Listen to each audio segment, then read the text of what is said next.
Hello everyone, welcome back to the channel. So this is going to be one of those campfire cooking videos. So we're up in the woods, it's a Saturday afternoon, got a few beers, we're going to be cooking up some food, just having a bit of a wander, seeing what's going on in the woods, seeing if I can spot any signs of spring. The bluebells have started to come up, but there's no flowers at all. It's coming in very slowly. Spring this year, still pretty cool as well. So yeah, I'm going to be cooking up a couple of steaks, some potatoes Dauphinoise, French tateys, and a little bit of veg over the campfire. I've got the little Petromax 1 litre Dutch oven and a couple of bits of the TGM Metalworks campfire cooking gear. So yeah, I'm just going to have a quick look around, see what's what, and I'll get back to the shed. I'll start prepping the firewood.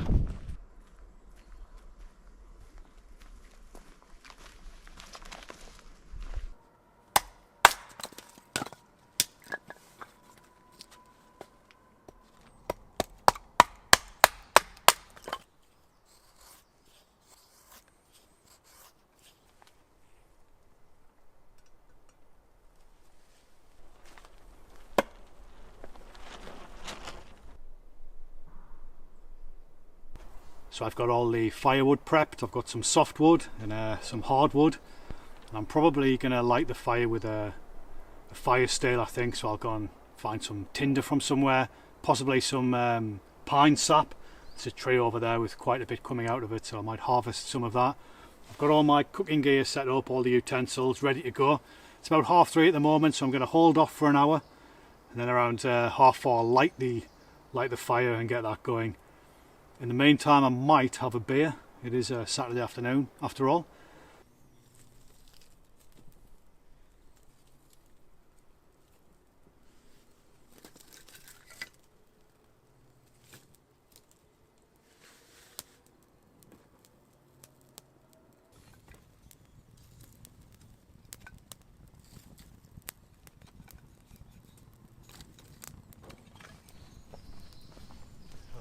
What service. Cheers, Tris. 4 o'clock now and I'm ready for this beer. So what I've got here is a Hop Cross Bun Ale, seasonal edition. Subtle hints of nutmeg and cinnamon, 4.5%. It's a Sainsbury's Taste the Difference beer. Let's see if I can read the back of this. An easy drinking beer with robust bready notes, brewed in the heart of Dorset. The toasted malt base provides hints of caramel and dried fruit, producing colour and flavours reminiscent of a hot cross bun. Let's give this a go then, eh? Cheers everyone.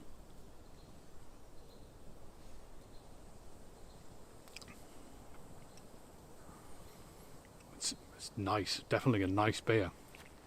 Not sure if I can taste any hot cross bun, mind.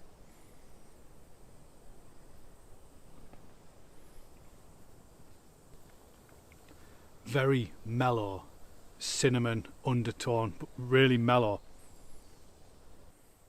Yeah, it's worth a go, that. I think if you're shopping Sainsbury's, pick it up. I've got a couple more of Sainsbury's beers to try today. I've got a London Porter and I think a classic English ale or something it's called. But yeah, this is alright. Tris is looking after the fire. She's got a G&T on the go. So I'm going to give it a while, drink this beer, let the coals burn down on that fire, and then we'll start looking at getting some food on.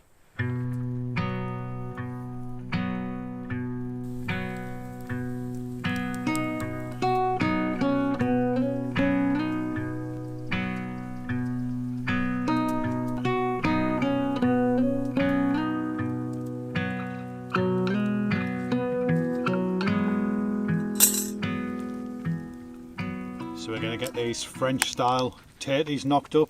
So we've got the little 1 litre FT1 Petromax Dutch oven. I'm just going to put a bit of cream in the bottom there. And then I've got some potato here which I've pre-sliced.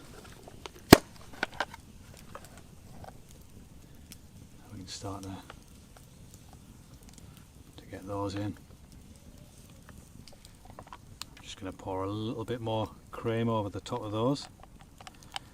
And I've actually got some cheese with me. Now you should really use French cheese for this, but I forgot to pick some up in the supermarket this morning. So I've got some good old English cheddar. So I'm going to pop some of that in there. And then we'll go in again with a load more cream. A bit more tatey on top.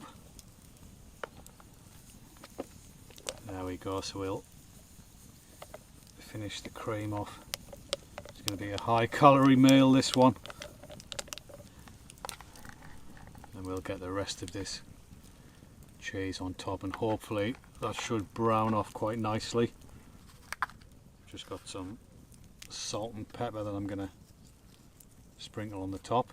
And what we're going to do is we're going to go and harvest some wood sorrel. We did intend to bring some garlic leaves from the garden, but we forgot. So we'll use some wood sorrel. We'll probably put that on towards the end of the cooking process, I think. So that's that done.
So far so good. The potatoes, they're not really getting brown, but I'm not too fussed about that. The steaks are cooking beautifully, and we've got the finished wilderness pan here. Put some butter in there, a bit of olive oil. I'm going to get this on the coals and fry up some asparagus, mushrooms and tomato.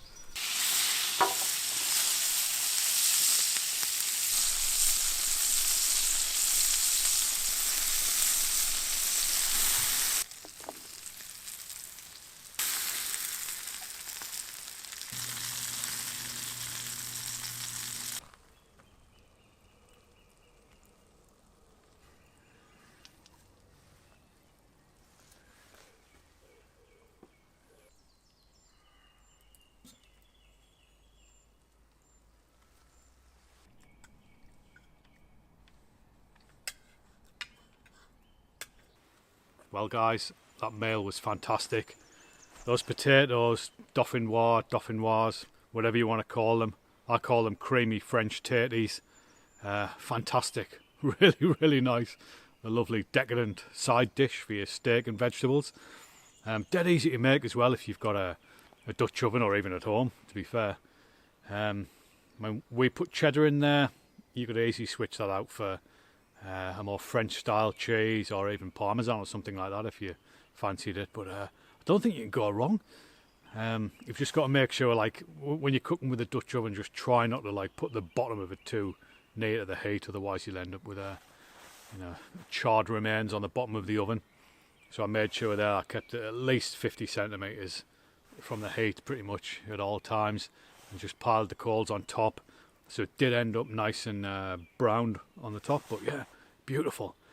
But I'm just going to sup this Australian Malbec for dessert, and we're losing light, so we'll probably just set out the remnants of this fire, do the washing up, and then turn into the shed for the night. So we'll catch up with you again in the morning.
everyone. Really peaceful night last night. It's a great way to spend the evening, sitting around the embers of a campfire, listening to the tawny owls, and you always get a good night's sleep in the shed, and you wake up to the morning bird song. It's the way we should all live, really. But yeah, that meal last night was fantastic. If you're into your campfire cooking, I definitely recommend giving creamy French tateys a go. I think the only way I could have improved them was if I put some garlic in there. That would have taken it from restaurant quality right up to Michelin star. So it's yeah, cracking little dish that was. But anyway, I'm going to drink this coffee and we've got to get out of here. So as ever, thanks for watching the video. Hope you enjoyed it, and I'll catch up with you again in the next one.